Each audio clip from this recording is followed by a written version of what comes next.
पाठ 2 मियां नसीरुद्दीन। पाठ की लेखिका कृष्णा सोबती। सर्वप्रथम हम पाठ की लेखिका कृष्णा सोबती का जीवन परिचय जान लेते हैं। कृष्णा सोबती का जन्म 18 फरवरी सन 1925 गुजरात, पश्चिमी पंजाब, जो कि वर्तमान में पाकिस्तान में स्थित है, वहाँ हुआ था। इनकी प्रमुख रचनाएं जिंदगी नामा, दिलो दानिश, ए लड़की, समय सरगम, ये उनके उपन्यास हैं। डार से बिछुड़ी, मित्रों मरजानी, बादलों के घेरे, सूरजमुखी अंधेरे के, ये इनका कहानी संग्रह है। हम हशमत, शब्दों के आलोक में, ये इनके शब्द चित्र संस्मरण हैं। तो इन्होंने उपन्यास, कहानी, शब्द चित्र आदि रचनाएं की है प्रमुखता से। इनके प्रमुख सम्मान: इन्हें साहित्य अकादमी सम्मान, हिंदी अकादमी का श्लाघा सम्मान, साहित्य अकादमी की महत्तर सदस्यता सहित अनेक राष्ट्रीय पुरस्कार मिले हैं। इनकी मृत्यु 25 जनवरी सन 2019 को हुई। हिंदी कथा साहित्य में कृष्णा सोबती की विशिष्ट पहचान है। हिंदी का जो कथा साहित्य है उसमें कृष्णा सोबती की एक विशिष्ट, एक अनोखी, अद्भुत पहचान है।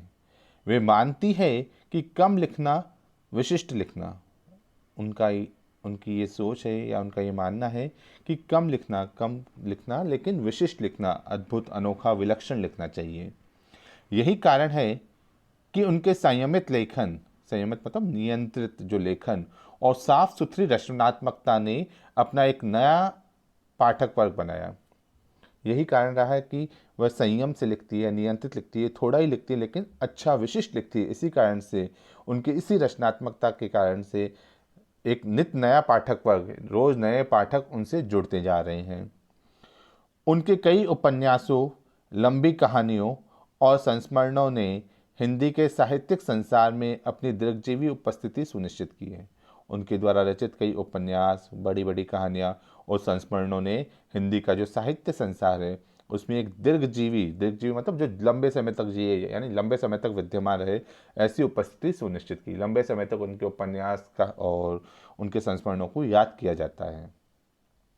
उन्होंने हिंदी साहित्य को कई ऐसे यादगार चरित्र दिए हैं जिन्हें अमर कहा जा सकता है।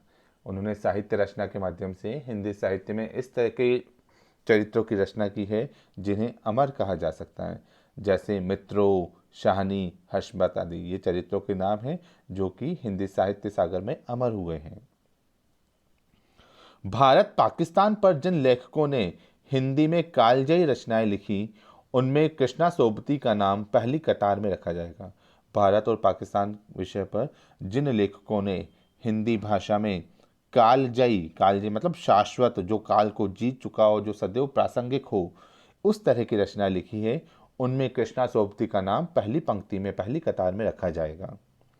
बल्कि यह कहना उचित होगा कि यशपाल के झूठा सच, राही मासूम रजा के आधा गांव और भीष्म साहनी के तमस के साथ साथ कृष्णा सोबती का जिंदगी नामा इस प्रसंग में एक विशिष्ट उपलब्धि है। तो यहाँ बताया जा रहा है हिंदी साहित्य को, साहित्यकारों की रचनाओं के बारे में, तो उन रचनाओं के साथ में कृष्णा सोबती की रचना भी एक विशेष स्थान रखती है। संस्मरण के क्षेत्र में हम हशमत शीर्षक से उनकी कृति का विशिष्ट स्थान है। संस्मरण मतलब स्मृति को याद करके लिखी गई जो रचना होती है वह संस्मरण कहलाती है। तो संस्मरण के क्षेत्र में हम हशमत शीर्षक से उनकी जो कृति है, उसकी जो रचना है, उसका एक विशिष्ट, एक अनोखा स्थान है, जिसमें अपने ही एक दूसरे व्यक्तित्व के रूप में उन्होंने हशमत नामक चरित्र का सृजन कर एक अद्भुत प्रयोग का उदाहरण प्रस्तुत किया। उस रचना के माध्यम से, उस संस्मरण के माध्यम से उन्होंने अपने ही एक दूसरे व्यक्तित्व को हशमत नामक चरित्र के साथ प्रस्तुत किया है। उसका सृजन करके एक अनोखा, एक नया प्रयोग करके उन्होंने साहित्य जगत को एक उदाहरण प्रस्तुत किया। कृष्णा जी के भाषिक प्रयोग में विविधता है। कृष्णा सोबती की जो भाषा है उसके प्रयोग में विविधता, कुछ अलगपन है। उन्होंने हिंदी की कथा भाषा को एक विलक्षण ताजगी दी है। हिंदी की जो कथा लिखने की जो भाषा है उसे एक अद्भुत ताजगी, एक तरोताजा रूप प्रदान किया है। संस्कृतनिष्ठ तत्समता, संस्कृत से युक्त तत्सम शब्दावली का उन्होंने प्रयोग किया है। तो उर्दू का बांकपन, उर्दू की जो क्लिष्ट कठिन शब्दावली उसका प्रयोग किया है। पंजाबी की जिंदा दिली, पंजाबी भाषा का जो खुलापन है उसका उन्होंने भाव प्रस्तुत किया है। ये सब एक साथ उनकी रचनाओं में मौजूद है। मियां नसीरुद्दीन शब्द चित्र हम हशमत नामक संग्रह से लिया गया है। मियां नसीरुद्दीन नामक जो शब्द चित्र है, शब्द चित्र यानी शब्दों के द्वारा वर्णित जो विषय होता है उसका चित्र यदि हमारी आंखों के सामने उपस्थित होता है वह शब्द चित्र कहलाता है। तो मियां नसीरुद्दीन शब्द चित्र हम हशमत नामक संग्रह से लिया गया है। इसमें खानदानी नानबाई अनेक प्रकार की रोटियां पकाने और बेचने का व्यवसाय करने वाला नानबाई कहलाता है। तो इसमें खानदानी नानबाई जिसका नाम है मियां नसीरुद्दीन, तो उस चरित्र के व्यक्तित्व, उनका कैसा व्यक्तित्व था, उनकी रुचियों, उनके किन किन विषय में उनकी रुचि थी, उनका इंटरेस्ट था और उनका स्वभाव कैसा था, शब्द चित्र खींचा गया, उनका शब्द चित्र हमारी आंखों के सामने प्रस्तुत किया गया है। मियां नसीरुद्दीन अपने मसीहाई अंदाज से रोटी पकाने की कला और उसमें अपने खानदानी महारत को बताते हैं। मियां नसीरुद्दीन के बारे में बताया जा रहा है कि मसीहाई अंदाज से, एक अनोखे अंदाज से, जिस तरह से मसीहा देवता का जो स्वरूप होता उसी रूप में बताया कि उस अंदाज से रोटी पकाने की उनकी जो कला है उस कला का, और उसमें अपने खानदानी महारत को बताते हैं कि उनका पूरा खानदान इस रोटी पकाने की जो कला है उसमें कुशल है, कुशलता को वे व्यक्त करते हैं। वह ऐसे इंसान का प्रतिनिधित्व करते हैं जो अपने पेशे को कला का दर्जा देते हैं, यानी वे उस इंसान का प्रतिनिधित्व करते हैं, नेतृत्व करते हैं जो अपने पेशे को, अपने व्यवसाय को कला का दर्जा देते हैं, यानी अपने व्यवसाय को वे कला कहते हैं, एक आर्ट कहते हैं, और करके सीखने को असली हुनर मानते हैं। और वह उनकी ये सोच है कि मनुष्य करके ही, प्रैक्टिकली जब कोई कार्य करता है तभी वह कुछ काम सीख सकता है, तो करके सीखने की को ही वह असली हुनर, असली कला मानते हैं। अब हम पाठ शुरू करते हैं। मियां नसीरुद्दीन। साहबो, उस दिन अपन मटिया महल की तरफ से न गुजर जाते तो राजनीति, साहित्य और कला के हजारों हजार मसीहों के धूम धड़क्के में नानबाइयों के मसीहा मियां नसीरुद्दीन को कैसे तो पहचानते और कैसे उठाते लुत्फ उनके मसीही अंदाज का। लेखिका कह रही है पाठकों को संबोधित करते हुए, साहबो पाठकों, उस दिन अपन मटिया महल की तरफ से न गुजर जाते, यानी उस दिन मैं यदि मटिया महल की तरफ से नहीं गुजरती तो राजनीति, साहित्य और कला के हजारों हजार मसीहों, यानी दिल्ली की घटना बताई जा रही है, तो दिल्ली में जो राजनीति, साहित्य, कला आदि विषयों के हजारों ज्ञानी व्यक्ति रहते हैं, वे अपनी कला का यहाँ प्रदर्शन करते हैं, उनकी कला की धूम वहाँ मची रहती है। तो उन मसीहों के धूम धड़क्के में नानबाइयों के मसीहा मियां नसीरुद्दीन को कैसे तो पहचानते हैं। नानबाइयों यानी तरह तरह की रोटियां बनाने और बेचने का काम करने वाला व्यक्ति नानबाई कहलाते हैं। तो उनके जो मसीहा है मियां नसीरुद्दीन, यानी उनका जो प्रमुख व्यक्ति है मियां नसीरुद्दीन, उसको हम कैसे तो पहचानते और कैसे उठाते लुत्फ उनके मसीही अंदाज का, और कैसे उठाते हम लुत्फ मतलब मज़ा उनके मसीही अंदाज का, उसके अनोखे देव स्वरूप अंदाज का मजा कैसे उठाते हैं। हुआ यह है कि हम एक दोपहरी जामा मस्जिद के आड़े पड़े मटिया महल के गढ़ैया मोहल्ले की ओर निकल गए। लेखिका कह रही है कि दोपहर के समय एक बार वह जामा मस्जिद के आगे पड़ा जो मटिया महल, जामा मस्जिद के आगे मटिया महल है, उस मटिया महल के गढ़ैया मोहल्ले की ओर निकल गए। उस मटिया महल का एक मोहल्ला है गढ़ैया, तो उस गढ़ैया मोहल्ले की ओर हम निकल गए। एक निहायत मामूली अंधेरी सी दुकान पर पटापट आटे का ढेर सनते देख टिटके। एक बिल्कुल मामूली सी अंधेरी सी दुकान, जहाँ अंधेरा बहुत अधिक था, उस दुकान पर पटापट आटे का ढेर सनते देख टिटके। आटे का जो ढेर था उसको सनते हुए, गूंथते हुए देखकर वह ठिठक गए, मतलब उसी जगह रुक गए। सोचा सेवइयों की तैयारी होगी। लेखिका ने सोचा शायद सेवैया बनने की तैयारी की जा रही होगी, इसीलिए इतना सारा आटा गूंथा होगा। पर पूछने पर मालूम हुआ खानदानी नान भाई मियाँ नसीरुद्दीन की दुकान पर खड़े हैं। जब पूछा तो पता चला कि वह लोग जिस स्थान पर खड़े हैं वह स्थान खानदानी नान भाई यानी खान जिसका खानदान नान बनाने का और रोटियां बनाने का कार्य करता है, तो उस व्यक्ति का नाम है मियाँ नसीरुद्दीन, उसकी दुकान पर वे खड़े हैं।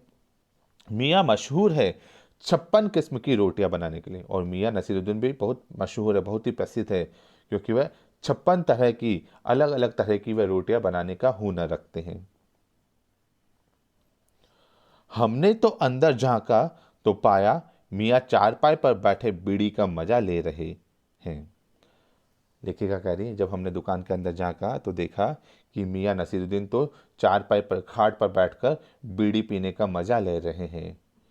मौसमों की मार से पका चेहरा, आंखों में काइयाँ, भोलापन और पेशानी पर मंजे हुए कारीगर के तेवर। यानी मौसमों की मार से पका चेहरा, यानी हर मौसम को उन्होंने झेला था, इस कारण से उनका जो अनुभवी चेहरा था। आंखों में काइयाँ, आंखों में धूर्तता और भोलापन भी था, और पेशानी पर मंजे हुए कारीगर के तेवर। और पेशानी मतलब माथे पर मजे हुए जो कारीगर होता है, यानी जो एक्सपर्ट कारीगर होता है, उसके तेवर, उसके भाव उनके माथे पर नजर आ रहे थे। हमें गाहक समझ मियाँ ने नजर उठाई और बोले, फरमाइए। हमें ग्राहक समझकर मियाँ नसीरुद्दीन ने हमारे ऊपर नज़र उठाई और बोला, फरमाइए, बताइए। झिझक से कहा, लेखिका को हिचकिचाहट हो रही थी। झिझक से कहा, आपसे कुछ एक सवाल पूछने थे, आपको वक्त हो तो। लेखिका ने कहा कि आपसे कुछ सवाल पूछने थे, यदि आपके पास समय हो तो। मियाँ नसीरुद्दीन ने पंच हजारी अंदाज से सिर हिलाया। मियाँ नसीरुद्दीन ने पंच हजारी मतलब 5,000 सैनिकों का जो सेनापति होता है, जो मुखिया होता है, जो महत्वपूर्ण व्यक्तित्व वाला व्यक्ति होता है, तो उसी अंदाज से उन्होंने सिर हिलाया और कहा, निकाल लेंगे वक्त थोड़ा, पर यह तो कहिए आपको पूछना क्या है। कि समय तो हम निकाल लेंगे आपके लिए थोड़ा सा, लेकिन आप बताइए तो सही, आपको मुझसे पूछना क्या है।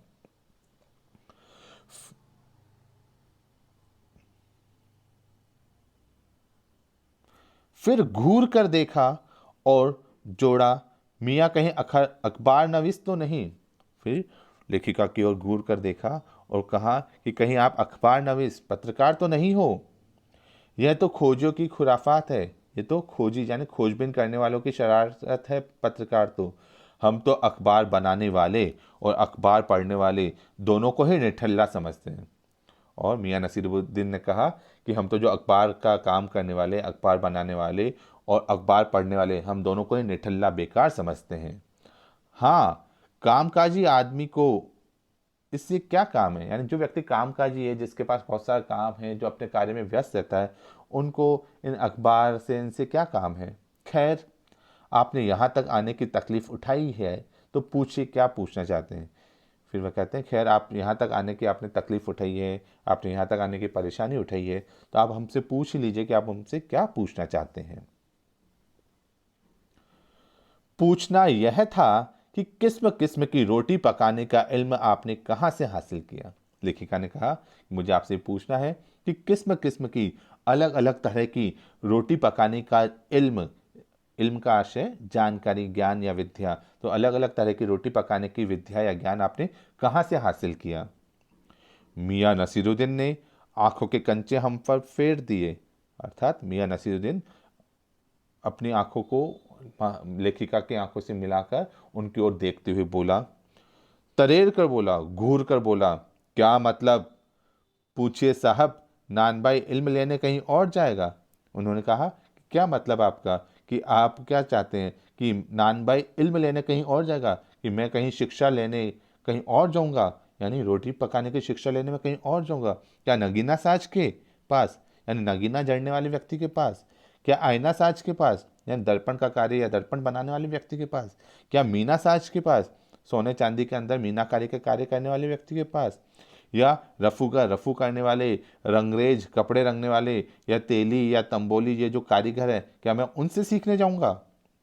क्या फरमा दिया साहब, यह तो हमारा खानदानी पेशा ठहरा। आपने ये क्या कह दिया है, ये तो हमारा खानदानी, हमारा पारिवारिक पेशा, हमारा पारिवारिक व्यवसाय है।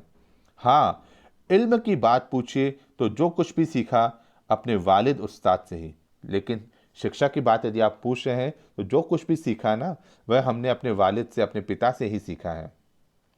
मतलब यह है कि हम घर से ना निकले कि कोई पेशा अख्तियार करेंगे। आशय यह है कि हम घर से बाहर नहीं निकले हैं, सारा पेशा, सारा जो कार्य है वह हमने घर पर ही सीखा है, घर पर ही हमने अपना पारिवारिक जो कार्य है उसको ही अपनाया है। जो बाप दादा का हुनर था वही उनसे पाया, यानी जो अपने बाप दादा, अपने पिता और दादा का हुनर था वही हमने उनसे पाया है। और वालिद महरूम के उठ जाने पर आ बैठे उन्हीं के ठिये पर, और अपने वालिद मतलब पिता के मरहूम हो जाने पर, यानी उनकी मृत्यु हो जाने पर आ बैठे उन्हीं के ठिये पर, उन्हीं के ठिकाने पर आकर हम बैठ गए हैं। यानी उनके पिता ने जो उन्हें शिक्षा दी, उनके पिता ने उन्हें जो कारीगरी और रोटियां पकाने की शिक्षा प्रदान की, वह शिक्षा उन्होंने पूर्णतः प्राप्त की और पिता की मृत्यु के पश्चात उन्होंने अपना पारिवारिक कार्य संभाल लिया। आपके वालिद, लेखिका ने पूछा, आपके वालिद, उनके वालिद के बारे में पूछा। मियां नसीरुद्दीन की आंखें लम्हा भर को किसी भट्टी में गुम हो गई। मियां नसीरुद्दीन लम्हा भर कुछ समय सोचने विचारने में मग्न हो गए। लगा गहरी सोच में, ऐसा लग रहा था वह गहरी सोच में हो। फिर सिर हिलाया। क्या आंखों के आगे चेहरा जिंदा हो गया? पूछा कि क्या आंखों के आगे अपने पिता का चेहरा जिंदा हो गया? तो कहा हाँ, हमारे वालिद साहिब मशहूर थे, हमारे पिताजी बहुत मशहूर थे, मियाँ बरकत शाही नानबाई गढ़ैया वाले के नाम से। फिर वो अपने पिता का परिचय दे रहे हैं, कह रहे हैं कि मेरे पिता मियाँ बरकत शाही नानबाई गढ़ैया वाले के नाम से बहुत ही प्रसिद्ध थे। और उनके वालिद यानी उनके पिता के पिता यानी उनके जो दादा साहिब थे वे आला नानबाई मियाँ कल्लन, उनके दादा का नाम बताया गया है आला नानबाई मियाँ कल्लन, वह भी बहुत प्रसिद्ध थे नानबाई के कार्य के लिए। आपको इन दोनों में से किसी की भी कोई नसीहत याद हो? लेखिका ने उनसे पूछा कि आपको अपने पिता और दादा दोनों में से किसी की भी कोई नसीहत, कोई सीख याद है? मियाँ नसीरुद्दीन कहते हैं, नसीहत काहे की मियाँ, काम करने से आता है। नसीहत मतलब शिक्षा या सीख काहे की, काम करने से आता है, कार्य करने से ही कार्य सीख सकते हैं, नसीहतों से नहीं, ज्ञान से, बातों से हम कार्य नहीं सीख सकते हैं। हाँ, बजा फरमाया है, पर यह तो बताइए ही बताइए कि जब आप, हमने भट्टी की ओर इशारा किया, इस काम पर लगे तो वालिद साहिब ने सीख के तौर पर कुछ तो कहा होगा। लेखिका ने कहा, ये बात तो बिल्कुल सही है, काम तो करने से ही आता है, ये बात आपने बिल्कुल ठीक कही है, पर यह तो बताइए कि जब आपने, इस भट्टी की ओर इशारा करते हुए कहा कि जब आपने अपने वालिद का काम यानी अपने पिता का काम सीखा और सीख के तौर पर आपके पिता ने आपसे कुछ तो कहा होगा। नसीरुद्दीन साहब ने जल्दी जल्दी दो कश खींचे। नसीरुद्दीन साहब जो बीड़ी पी रहे थे तो जल्दी जल्दी दो कश खींचे, फिर गला साफ किया और बड़े अंदाज से बोले, अगर आपको कुछ कहलवाना ही है तो बताए दिए देते हैं। आप जानो, जब बच्चा उस्ताद के यहाँ पढ़ने बैठता है तो उस्ताद कहता है। नसीरुद्दीन ने कहा कि आप, अगर आपको कुछ कहलवाना ही है तो आप बताए दिए देते हैं कि आपको मुझसे कुछ कहलवाना ही है तो मैं बता देता हूँ। आप जानो, जब बच्चा उस्ताद के यहाँ पढ़ने बैठता है, बच्चा जब अपने गुरु के पास पढ़ने बैठता है तो उस्ताद कहता है कह अलिफ, बच्चा कहता है अलिफ, कह बे, बच्चा कहता है बे, कह जीम, बच्चा कहता है जीम। विद्यार्थियों, यहाँ ये जो बात बताई गई है अलिफ, बे और जीम, ये फारसी भाषा के वर्णों के नाम, जिस तरह से हम हिंदी में क ख ग और अ आ ई आदि सीखते हैं, वैसे बताया गया कि गुरु के पास जब शिष्य जाता है तो शिष्य, गुरु किस तरह से उसे वर्णमाला का ज्ञान प्रदान करता है। इस बीच उस्ताद जोर का एक हाथ सिर पर धरता है और शागिर्द चुपचाप परवान करता है।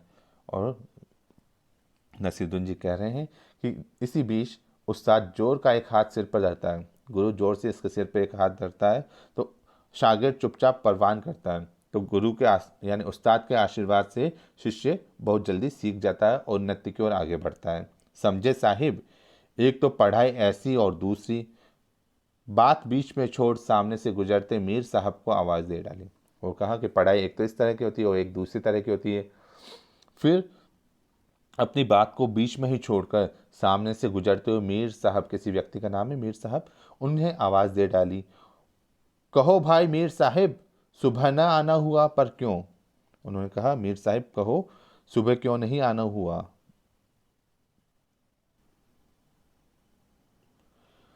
मीर साहिब ने सिर हिलाया, मियाँ अभी लौट के आते हैं तो बताएंगे। उन्होंने सिर हिलाते हुए कहा कि अब वापस जब लौट के आएंगे तब आपको बताएंगे कि सुबह क्यों ना आना हुआ। आप दूसरी पढ़ाई की बाबत कुछ कह रहे थे ना? लेखिका ने उन्हें बीच में प्रश्न किया कि आप एक दूसरी पढ़ाई के बारे में भी कुछ कह रहे थे ना? इस बार मियाँ नसीरुद्दीन ने यूं सिर हिलाया कि सुकरात हो। इस बार मियाँ नसीरुद्दीन ने इस तरह से सिर हिलाया मानो कि महान दार्शनिक सुकरात हो। हाँ, एक दूसरी पढ़ाई भी होती है। हाँ, एक दूसरी तरह की पढ़ाई भी होती है। सुनिए, अगर बच्चे को भेजा मदरसे तो बच्चा न कच्ची में बैठा न बैठा वे पक्की में। यानी बच्चे को मदरसे, मदरसे मुस्लिम संप्रदाय का जो शिक्षा का स्थल है वह मदरसा कहलाता है। जिस तरह से विद्यालय वैसे ही मदरसा। तो बच्चा न कच्ची में बैठा, तो बच्चा न तो कच्ची क्लास यानी केजी में बैठा, न बैठा वह पक्की में, न वह पहली क्लास में बैठा, न दूसरी में, न वह दूसरी कक्षा में बैठा, और जा बैठा तीसरी में। तो हम यह पूछेंगे कि उन तीन जमातों का क्या हुआ? क्या हुआ उन तीन क्लासों का कि बच्चा केजी फर्स्ट और सेकंड में नहीं जाकर सीधा तीसरी कक्षा में जाकर बैठ जाता है? तो मियां नसीरुद्दीन कह रहे हैं कि हम पूछते हैं प्रश्न कि उन तीन कक्षाओं का क्या हुआ? जमात मतलब कक्षा, हुआ उन तीन क्लासों का, यानी क्या हुआ उन तीन क्लासों का? अपना ख्याल था कि मैं मियां नसीरुद्दीन नान भाई अपनी बात का निचोड़ भी निकालेंगे, पर वह हम ही पर दागते रहे। लेखिका सोच रही थी मियां नसीरुद्दीन जो बातें कह रहे हैं उसका निचोड़, उसका सारांश भी कुछ बताएंगे, लेकिन वह तो हम ही पर दागते रहे। लेकिन नान भाई हमसे ही प्रश्न पूछते रहे, आप ही बताइए उन दो तीन जमातों का क्या हुआ? और लेखिका से प्रश्न पूछ रहे हैं कि जो विद्यार्थी केजी कक्षा में पहली और दूसरी कक्षा में जाकर नहीं बैठा, सीधा तीसरी कक्षा में बैठ गया और वहीं से वह शिक्षा पाने लगा, तो लेखिका से वह प्रश्न पूछ रहा है कि आप ही बताइए उन दो तीन जमातों का, उन दो तीन कक्षाओं का क्या हुआ होगा? यह बात मेरी समझ के तो बाहर है। लेखिका ने कहा, यह बात तो मेरी समझ से भी बाहर है, मुझे भी समझ में नहीं आया। इस बार शाही नानबाई मियाँ कल्लन के पोते अपने बचे खुचे दांतों से खिलखिला के हंस दिए। जब लेखिका ने कहा मुझे भी ये बात तो समझ में नहीं आई, तब शाही नानबाई मियाँ कल्लन, जो नसीरुद्दीन के दादाजी का नाम था मियाँ कल्लन, तो उनके पोते नसीरुद्दीन अपने मुंह में बचे खुचे जो थोड़े से दांत थे उन दांतों के साथ में वह खिलखिला कर हंस दिए, यानी ठहाके लगा कर हंस दिए। मतलब मेरा क्या साफ न था? यानी इमरान भाई कह रहे कि मैं जो कहना चाह रहा था तो मेरा जो मतलब था वह साफ नहीं था क्या? लो साहिबो, अभी साफ हुआ जाता है, जरा सी देर को मान लीजिए। फिर वह कहता है कि देखिए साहिबा, अभी साफ हो जाता है हमारा क्या मतलब था, थोड़ी सी देर के लिए आप मान लीजिए। हम बर्तन धोना न सीखते, हम भट्टी बनाना न सीखते, भट्टी को आंच देना न सीखते, तो क्या हम सीधे सीधे नान भाई का हुनर सीख जाते? वे कह रहे हैं कि किसी भी शिक्षा को प्राप्त करने के लिए प्रारंभिक शिक्षा की जरूरत होती है। जैसे यदि बर्तन धोना नहीं सीखते, हम भट्टी बनाना नहीं सीखते, भट्टी को आंच देना, भट्टी को आग लगाना नहीं सीखते, तो क्या हम सीधे सीधे नान भाई का हुनर सीख जाते? यानी सीधे सीधे नान भाई का हुनर, यानी अलग अलग तरह की किस्म किस्म की रोटियां बनाना सीख जाते हैं। मियाँ नसीरुद्दीन हमारी और कुछ ऐसे देखा कि उन्हें हमसे जवाब पाना हो। मियाँ नसीरुद्दीन लेखिका की ओर इस तरह से देख रहे थे मानो लेखिका से वह जवाब पाना चाहते हो। फिर बड़े ही मंजे अंदाज से कहा, बहुत ही कुशलतापूर्वक अंदाज से उन्होंने कहा, कहने का मतलब साहिब यह है कि तालीम भी बड़ी चीज़ होती है। तालीम मतलब जो शिक्षा है उसकी शिक्षा भी बड़ी चीज़ होती है। तालीम होता है प्रशिक्षण, ट्रेनिंग, और उसकी तालीम उसकी शिक्षण, यानी प्रशिक्षण पाने के लिए दिया गया जो शिक्षण होता है वह बहुत महत्वपूर्ण होता है। यानी किसी भी चीज़ का ज्ञान प्राप्त करने के लिए, कोई भी ट्रेनिंग पाने के लिए उसकी शिक्षा आपको किस तरह से दी गई है, उसका शिक्षण विधि क्या रही है, वह बहुत महत्वपूर्ण होता है। तो प्रशिक्षण पाने के लिए जो शिक्षण की विधि है वह बहुत ही महत्वपूर्ण होती है। सिर हिलाया है साहिब माना, और लेखिका ने भी सिर हिलाया कि हाँ साहब, ये बिल्कुल सही बात है और ये बात मैंने मानी है कि तालीम भी बहुत महत्वपूर्ण होती है। यानी प्रशिक्षण की जो शिक्षण है, शिक्षण की जो कलाएं हैं, शिक्षण की जो टेक्निक्स हैं, वह बहुत ही महत्वपूर्ण होती है।